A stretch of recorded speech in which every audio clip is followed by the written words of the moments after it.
நமது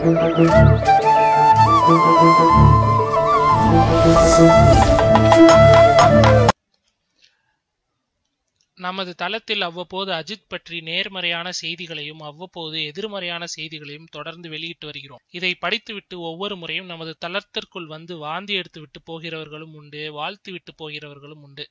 ஆனால் எந்த காலத்திலும் அஜித்தின் கொடை உள்ளத்தை கொண்டாடாமல் இருந்ததே இல்லை நாம். புரட்சி தலைவர் எம்ஜிஆருக்கு பிறகு சிறந்த மனிதாபிமானியாக தமிழ் திரையுலகத்தில் வாழ்ந்து கொண்டிருப்பது அஜித் மட்டுமே. யாருக்கும் தெரியாமல் சைலண்டாக இந்த நல்ல விஷயங்களை செய்து வந்தாலும் உதவி பெற்றவர்களே வெளியே சொல்லும் போது அந்த கொடை உள்ளத்தின் பெருமையை நாடே தெரிந்து கொள்ளட்டும் என்று நாமும் பரப்புரைக்கிறோம். அவ்வளவுதான் அஜித்திற்கும் நமக்குமான தொடர்பு. இனி தலைப்புக்கான சம்பவம். கடந்த 30 ஆண்டுகளுக்கும் மேலாக தமிழ் பத்திரிகை உலகத்தில் மிக முக்கியமான ஓவியராக திறமை காட்டிக் கொண்டிருப்பவர் அவர்.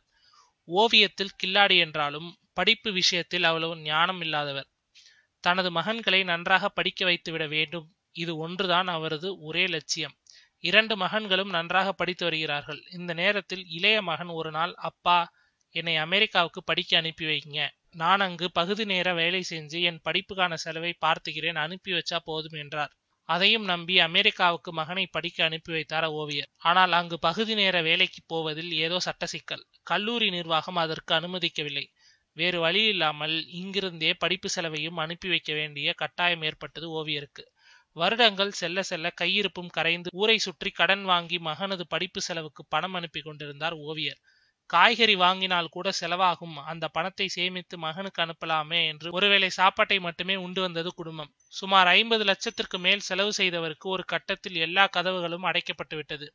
எங்கு அலைந்தும் பணம் கிடைக்கவில்லை. மகனுக்கு இது இறுதி ஆண்டு. அப்பா, காலேஜிலிருந்து வெளியே அனுப்பிடுவாங்க போல என்று அங்கிருந்து கெஞ்ச ஆரம்பித்தார் மகன். வேறு வழி இல்லாமல் தனது ஓவியங்களை ரசித்த தன்னிடம் அவ்வப்போது அன்பு பாராட்டும் நடிகர் சிவக்குமாரிடம் கேட்டால் என்ன என்று தோன்றியது இவருக்கு. தொலைபேசியில் தொடர்பு கொண்டார்.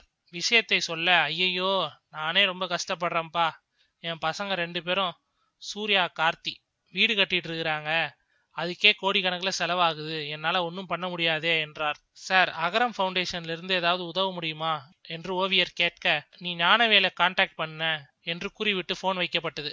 இந்த ஞானவேல் அகரம் ஃபவுண்டேஷனில் ஒரு முக்கிய பொறுப்பில் இருப்பவர். முன்னாள் பத்திரிகையாளர் ஓவியருக்கு நன்கு அறிமுகமானவரும் கூட. அவருக்கு போன் செய்தார் ஓவியர். அவரோ, அகரம் ஃபவுண்டேஷனிலிருந்து உதவணும்னா அந்த பையன் அனாதையா இருக்கணும், உங்க பையனுக்கு எங்க ரூல்ஸ் படி உதவ முடியாதே என்றார். சரி, மீண்டும் சிவகுமாருக்கே போன் செய்யலாம் என்று தொலைபேசினால் வெறும் ட்ரிங் ட்ரிங் தான் வந்தது. அவர் போனை எடுக்கல. ஆனால் ஞானவேல் ராஜா லைனுக்கு வந்தாரு. சார், நான் தான் சொல்லிட்டேன்ல, அப்புறம் ஏன் அவருக்கு அடிக்கிறீங்க என்றார். இல்ல, நானும் அவரும் ரொம்ப வருஷத்து ஃப்ரெண்ட்ஸ், நீங்க சொன்ன தகவல் அவருக்கு சொல்லலாம்னு தான் என்றார் ஓவியர். இல்ல, நான் சொல்லிக்கிறேன், நீங்க அவரை தொந்தரவு பண்ணாதீங்க என்றார் ஞானவேல். விதி கண்ணை கட்டி காட்டுல விட்டுடுச்சு என்று கவலைப்பட்ட ஓவியர் எப்படியோ யாரையோ பிடித்து அஜித் வீட்டு கதவை தட்டினார். 1000 வயலின்கள் ஒலிக்க, 1000 நாதஸ்வரங்கள் முழங்க அங்கு அவருக்கு கிடைத்தது நல்ல செய்தி. பையனை பற்றி எல்லா டீட்டெயில்ஸும் கொடுங்க, கவலைப்படாம வீட்டுக்கு போங்க, உங்க பையனின் முழு படிப்பு செலவையும் ஒரே பேமெண்ட்ல கட்டி தரப்படும் என்று வாக்குறுதி தரப்பட்டது. இந்த சம்பவம் நடந்து முழுசாக 1 வருஷம் ஆச்சு. பையன் மட்டுமல்ல, குடும்பமே இப்போ ஹாப்பி.